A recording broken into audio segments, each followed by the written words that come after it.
Greetings, beautiful people. This your girl. Yo, I hope you guys are having a good day. I hope your day is going well. Listen, listen, y'all. I'm here because I have something to talk to you guys about. I have something to say to you guys.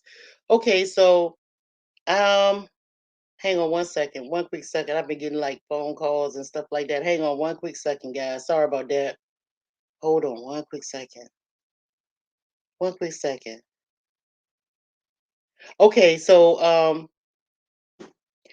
so this is this live stream. I know that a couple of people are live right now and all that kind of stuff, but hey, that's on them. I'm just, that's their thing, and I'm knowing there's might be some people that's gonna watch this live stream later or not, but whatever. I'm out here because I want to express myself because I have some yo thoughts going on, right? And this major one is about your problems being your mindset, right? Okay, now y'all gonna hear some noise and stuff like that, maybe because my dogs probably sound the alarm. I have people in the other room, family in the other room, and stuff like that. Roaming through the house and stuff because this is in the evening. So thank you for coming in, that are here. But I want to talk about your problem being a mindset. But here's the major thing. Today was a real big day. Y'all know that my brother have had cancer, right? And he had cancer in his down in his voice box in his esophagus down in that area. And y'all know the story. Y'all already know. Y'all been with us through the treatment and all that stuff.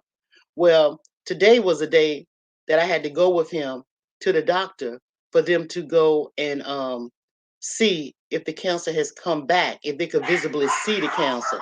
I told you the dogs were gonna be barking because that's how it is around here. People moving. Um, and especially in the evening time. That's why most of the time I do the live streams in the day because it's quieter. It's just me here, right? Okay, back to the point. So anyway, we go for his appointment today, and my mother, we all went together, and my brother or whatever, and for the very first time in my 61 years, my baby brother is actually older than me, but I call him baby brother because he was younger than my oldest brother. For the very first time, I'm trying to turn this stuff off. Hang on one second, y'all. Oh, hold on. Okay, so look. So for the very first time, I saw my brother. I saw him being scared. I noticed that he was scared. And one thing you have to understand about the men in my family, the men in my family, I'm talking about all of them, from the oldest to the youngest, they were all or are real men. And when I say that, it's like they never showed their vulnerabilities to the women in the family. They never did that. They always have on this exterior. And if you're not the mate of the men, you would not know how they're feeling, right? Because they're good at masking how they feel, right? So my mother, she said that she was so I noticed she was really nervous and stuff like that. She said, "Baby, I'm gonna stay outside in the parking lot." I said, "Okay, Mama, I got him, right? That's me. That's me." I said, "Okay, Mama, I got him, because anything for Mama, right?" So my brother and I, we approaching the building with the that he has to go in for to look for the doctor to look to see if his cancer is gone. And my brother, he paced himself uh like 5 feet, 5 steps in front of me. And so I'm pretty much walking behind him. He goes straight on in. I guess he put in his mind, shit, let me just go ahead now. Procrastination is enough. I'm gonna go haul ass. Hey baby, how you doing? How are you, Holly Favor? Thank you guys for coming in. Just telling y'all about the mindset and about problems, how we think we got all these major goddamn problems. Well, really we don't have shit. Ain't no problem for real, right? We make all these problems. And I'm telling you about my brother and us going in there to see if the cancer came back. So we go into the doctor's office and everything, and I'm gonna show y'all the videos of him. But I didn't show y'all them going down in his nose, but I did show y'all some of the things that they were doing to him. So we get in there, and I'm sitting in the chair. And my brother, he gets in the chair, and all, and they tell us blah blah blah. Hey, when the last time you went to the doctor, how this went, how you feel, and all this stuff like that. My brother, he answered, try to answer the little questions and stuff. But I got to thinking, and I had this yo thought just pop in my head. I said, It's the mindset. Everybody think that they have problems going on in life. They have problems bigger than anybody else's, right? When you get a problem, most of y'all that get problems, the first thing you do is say, "Oh Lord, what I'm gonna do? How I'm gonna handle this? I'm gonna get." Hey, double speak. Thanks for coming, brother. Thanks for coming. We get these problems and we get to hollering and screaming about our bills and we get to hollering and screaming about our problems and troubles and shit, right? And we think that they just astronomical and we don't even know how to handle them. But how would you feel if you were facing death? So I sat in that chair in that little room with just me and my brother sitting there. And here I am, me trying to be confident to him, but at the same time, just as scared as he is. I just lost one brother from a pacemaker, from a bad heart. He had, he had a pacemaker put in. Y'all, the story is on my page. Go look at it. I went through all of that with the oldest brother, and I'm going through all this with the baby brother. And I'm thinking to myself, damn, I hope this shit is gone. And I'm looking at my brother. And I'm like I said, we grew up together in the same house, same mama, same daddy, same everything. When we had to eat beans together, piss in the bed together, when we worked together, we did everything together. And I'm watching him being scared. And I can't do a damn thing. I don't know what this doctor is going to say. You understand me? And I'm scared to death. But do I show him? Mm-mm. Mm-mm. I stood strong and firm. And he looked at me and he said, he whispered, he goes, I don't know why I'm feeling emotional because I'm feeling emotional right now because the reason I'm feeling emotional is because it's something when you feel helpless and you can't do nothing for somebody that you love. And then you look around at other people and other things that's going on around you. And you watch people worry about little teeny tiny itsy bitsy bullshit. You watch people worrying about problems that's not even a problem. You understand me? But when you are facing death and you waiting for the doctor to tell you something, to tell you whether or not how long you're gonna live. Thank you, baby. This is my baby girl. She come check on her mama. I'm fine, baby. Can I have some soda? This is my baby girl. She taking care of her mama right now. She just poured me a drink. I'm fine, baby. I'm just trying to tell these people how they don't have no real problems in this life. You dig?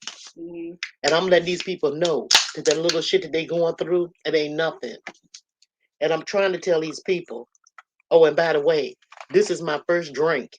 And I drink in the afternoon, so I'm not drunk drinking. I haven't even drank anything. I'm going to talk to y'all about some real life shit today. Y'all dig? Sit back. Thank you, baby. You can shut the door. Thank you. Hold on one second. Okay, so listen. Let me tell y'all something. Look, you see how my people love me. She just came in here and bought me this drink because, I'm mama, right? And mama don't get upset, but I am today because look what she bought me. Hold on one second. I'm gonna show you what she just came in here and dropped in my room. Hold on. Hold on one second. This is the kind of stuff that I like nibbling on. Look what my baby bought me. So, okay, hold on one second. I just blew my. Hold on, I'm gonna put y'all on mute because I got to blow my nose. I can't stand that shit. Hold on one second. Let me find where the mute button is.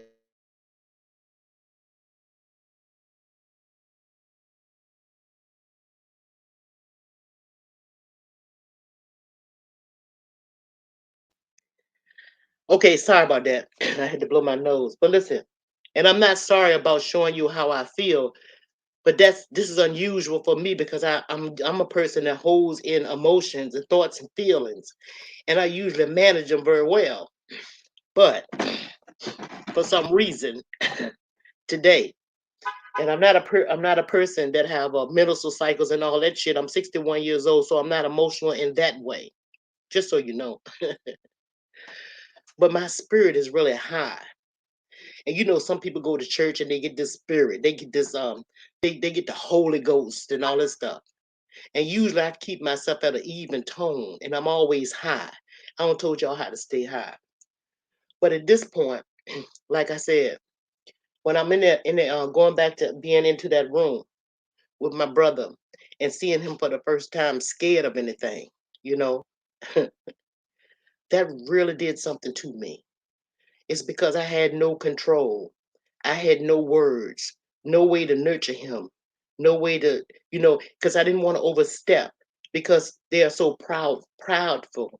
The men in my family, they're proud. They're very prideful. They really men's men, right? So I had to be really cautious at the way that I handled him or spoke with him.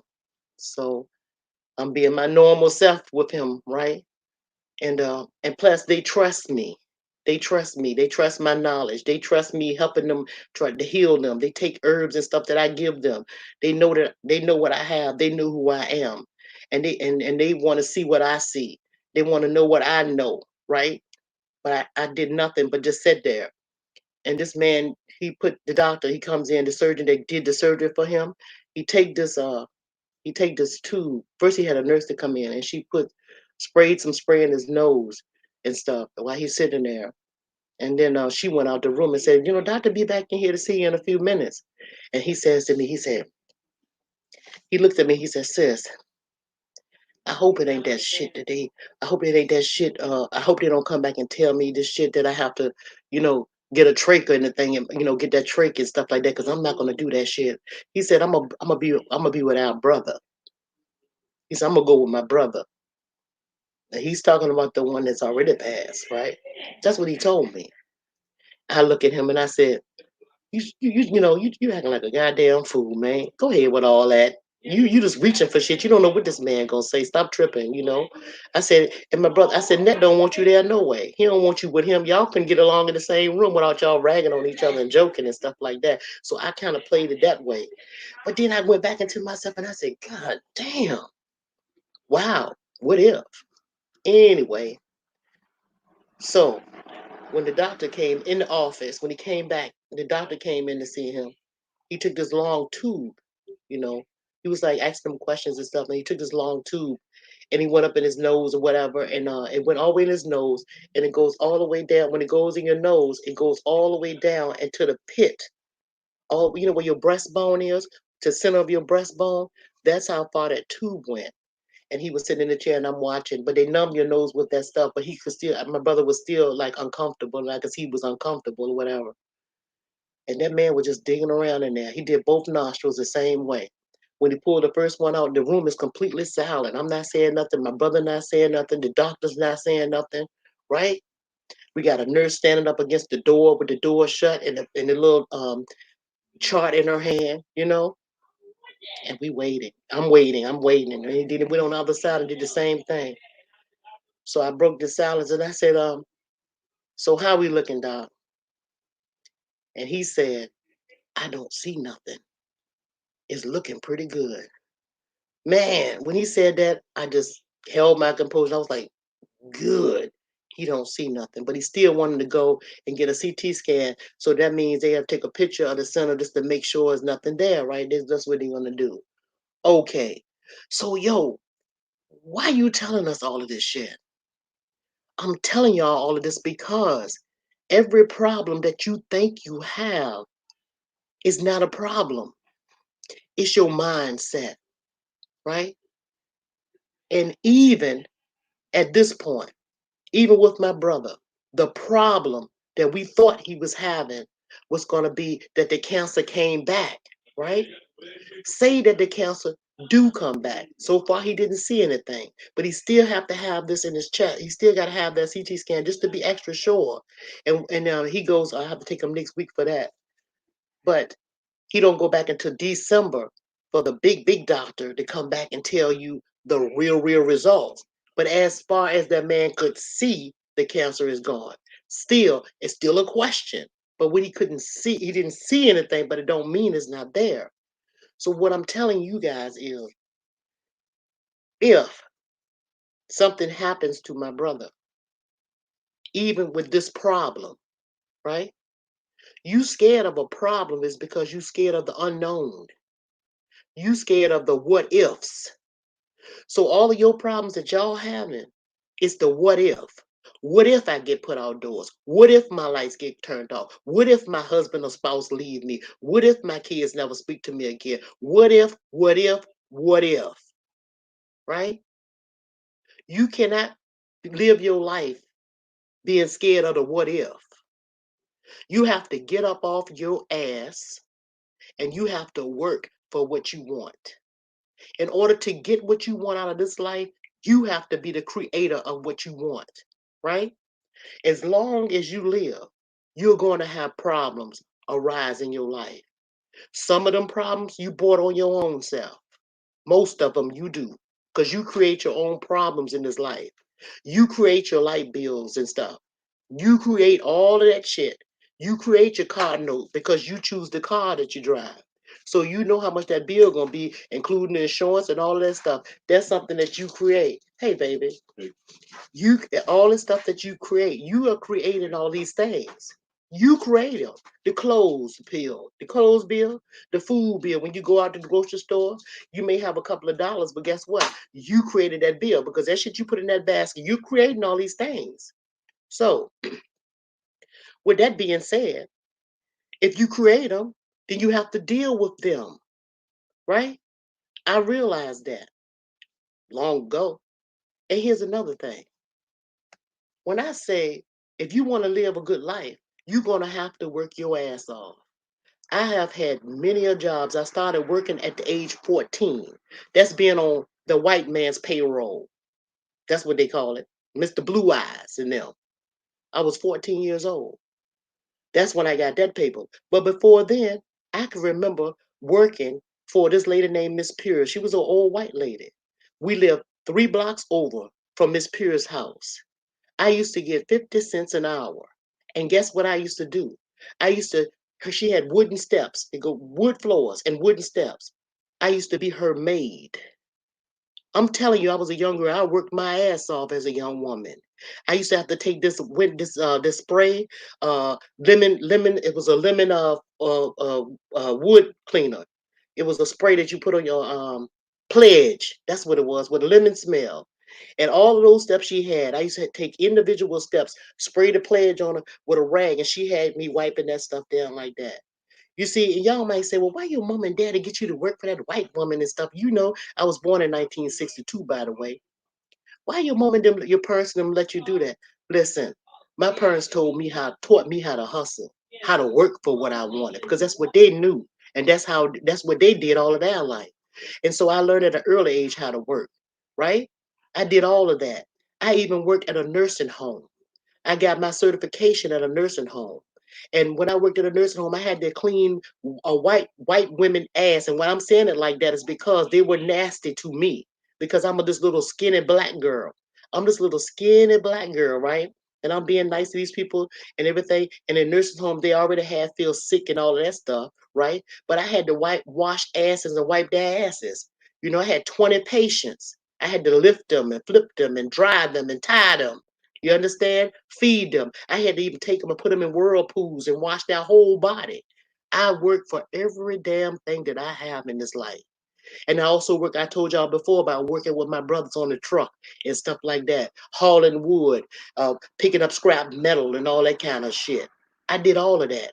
I sold ice cream and all of this kind of stuff. I had an own ice cream truck. I did that. I had my own business working at a 24-hour, I had a 24-hour child care center in my home. I even had a community center that I had. It was called Heavenly Help Outreach Community Center. I did that. I created one of those businesses and I used to feed the homeless. That's when I first started feeding the homeless. That was in the early 90s.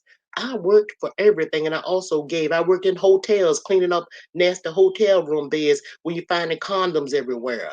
I did a whole lot of things. I worked on a ambulance. I used to be one of the first responders on ambulance. I have worked my black ass off. So when I tell you, I mean, and that's just to name a few of the jobs that I've done. That's just to name a few. We'd be all day if I told you all the kind of work that I did and all the types of hustles I had. I worked at social services right here in the city of Richmond.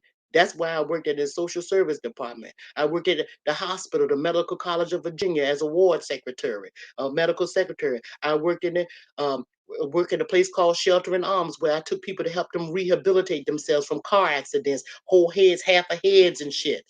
I did a whole lot of shit. So, and I retired at the age of 52. I was 52 years old when I retired. That's how hard I worked. So now I'm 61. I've been sitting on my ass ever since. You did? I'm telling you, don't get mad or upset with people that don't want to hear your complaints, because we all have them. I've had friends that will come to me and tell me all about their problems and situations, and I'm patient enough to listen to them, sympathize with them, because I understand. I definitely understand, right? But now I'm here where I'm at. I don't have not one friend that want to hear the shit I'm just telling y'all. Oh, I can call them and they would talk to them. They would say, "Oh, yo, I'm so sorry," and all that. But people don't want to hear your shit. They want you. They want you to listen to their shit, but they don't want to hear your shit for real, for real. And I ask myself the question, why? Why don't they want to hear your shit? Most of the time, people don't want to hear your shit. It's because for me, it's because I'm a type of person that I don't go around telling people what's going on with me, my problems and all of that, because I don't look at it as being a problem. I'm looking at it as, okay, I see it. All right. But it's not really a problem. You understand me? I don't complain about them. Everybody have different ways of maneuvering when it comes to dealing with their problems and stuff in life. Everybody. Everybody. Some people will slit their wrists. Some people get totally fucked up. Some people will do a whole bunch of shit when they have problems. But what I realize in this life, as long as you live, you're gonna have a so-called problem. But the thing is how you gonna deal with it? How you gonna deal with it? Right? Who you gonna blame for your problem? Who's to blame for your problem? You understand? Who is to blame for your problem? There's nobody to blame for your problem but you. Why? It's the way you look at it. It's the perception. It's the way you perceive that problem to be. You understand? My grandmother used to say, if ain't nobody sick and ain't nobody dead, you ain't got no problem. What y'all think about that? What do y'all think about it? Right? And I'm just saying, I'm just saying I sit back and I watch a whole lot of things, and I'm a thinker. And I also, when I get ready to speak, I speak. But I know when to speak. And one thing I do know that you treat people as you want them to, as you want to be treated. That's what they say. But I don't do it like that. I don't treat people. I don't want to treat you. I don't treat you the way you want to be treated, right? Or the way I want to be treated is what I'm saying. I would not treat you the way I want to be treated. I'm going to treat you the way you want to be treated. You understand? Because it's a lot of ways that you want to be treated. I don't want to be treated. You understand? And the best thing to do for people is to treat them the way they want to be treated, not the way you want to be treated, because everybody might not like the way you want to be treated. I've said that before in my videos long time ago, right? Right? And the one way that I want to be treated is I don't need no pity parties for what I'm going through in my life. I'm not going to be on the bullhorn saying, "Oh Lord, woe's me," because I'm not a woe's me type of nigga. I was never raised to be a woe's me type of nigga about what I ain't got and she got and I ain't got and why come how. No, why come is because you're not off that ass and doing what you should do. And you know that's to make something move. What you gonna make move? You're gonna move obstacles that's in your way, that's obstructing your justice, your peace, your mental health, your whatever. You're gonna move it if it's important to you. If it's not important to you, then it's not a fucking problem. Do y'all understand what I'm saying to y'all today? I'm not talking to I'm not talking to no specific person. So don't y'all go out here with this crazy ass shit that y'all have with the mentality of thinking somebody throwing subliminals. No, I told y'all many times before, I am your thoughts. I say what I'm thinking and I say who am I speaking to. Right now, I am speaking to the general people that is hearing what I am saying. Why? It's because I want you to change your mindset about how you're moving in your life. Why? Because I know if you don't, you're gonna wind up miserable. You're gonna wind up unhappy. You're gonna wind up as a person that's pointing to other people and say, "Why she got that? And I wish I had it. Why God loved this person more than He loved me? I do this and I." No, it has nothing to do with that. It has all and everything to do about you and you alone and your mindset. Now, I think I done told you guys enough for today. I don't feel like talking no more. Let me see what y'all doing. Okay. Hey, everybody that came in here. I just had to say what I had to say. I had to say what I had to say. And yeah, I was a little bit emotional about what I was saying. It's because I'm really passionate and my spirit is really high, meaning I'm really sensitive to the spirit. You may see anything when I get like that. Am I sad? No, I'm not. Am I blessed? Always, always, even through something bad or so-called bad. I'm still all of that. Why? Because I'm still in the land of the living and I'm of my right mind and I have the right determination to live in this world in peace. And I want peace at all costs and all around me. You understand? And that's how I try to maintain my life and keep my life. And you can have a peaceful life too if you change your mindset and know that any problem that you have in life, it ain't shit. It's something you created, meaning you did it and you can fix it, right? And if something bad happened to your life, it's not something that's really bad. It's something that has to be. Just remember, it has to be. Like if my brother passed today or tomorrow, it's something that has to be. It's something that I have no control over, right? You understand? All I can do is treat him the way, love him as much as I do wholeheartedly, and make sure that I do right by him at all costs, as I always have in my life. That's all you can do. You can't do no more, nothing more or nothing less. If you give something everything that you got. So now y'all can take that for what it's worth, right? And some of y'all go to a psychiatrist's office and sit on the sofa to hear the same shit. I'm giving it to you for free. All right. We said tears of love, your thoughts. Great topic. Thank you, brother. I appreciate each and every one of y'all coming, but I'm here to tell y'all there is no problem that damn big that can't be resolved, right? And then this is another thing. This right here, this mouth can get you a whole lot of trouble. Whole lot of trouble. It is very important to think before you speak. It's very important and these words, it can bless you or curse you. See? And once you realize that, that's that weapon right there. That could get you killed. That could get you hurt. That could get all kinds of things can happen with that mouth. So when you say something, mean what you say and say what you mean. But think about it before you speak. And that's why I'm doing that. That's what I've always been taught to do. So, like I said, if I want to speak to someone directly and say, call them or say whatever I want to say about a person, I will definitely call their names. God knows I will, right? You did? So now I'm going to go. I had enough and I'm going to talk to y'all later. Back to my family, get in the zone and get them to love on me and I love on them. You understand? Oh, and another thing I want to say before I go. I was talking to my daughter a little earlier, and I was telling her about how people handle problems differently, and it's a difference between her and her brother. That my baby girl, she's the kind of person that if she have a problem, she don't want to talk about it. She just wants you to hug her as tight as you can hug her, and just hold her, let her get up in your bed with you. She just want to lay beside mama, just get up underneath mama. That's all she wanted to do, right? Then she, may cry it out a little bit.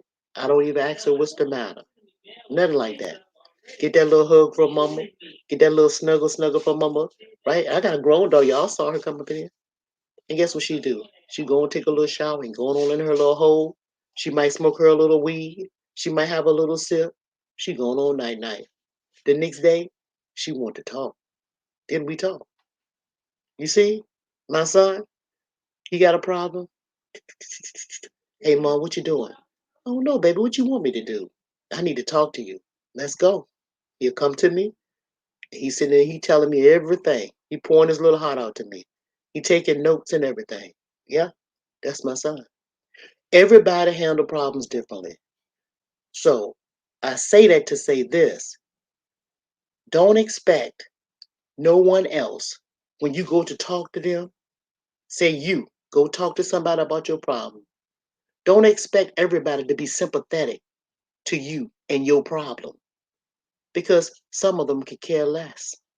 So figure out how your coping mechanism to figure out your problem because most people don't wish you well.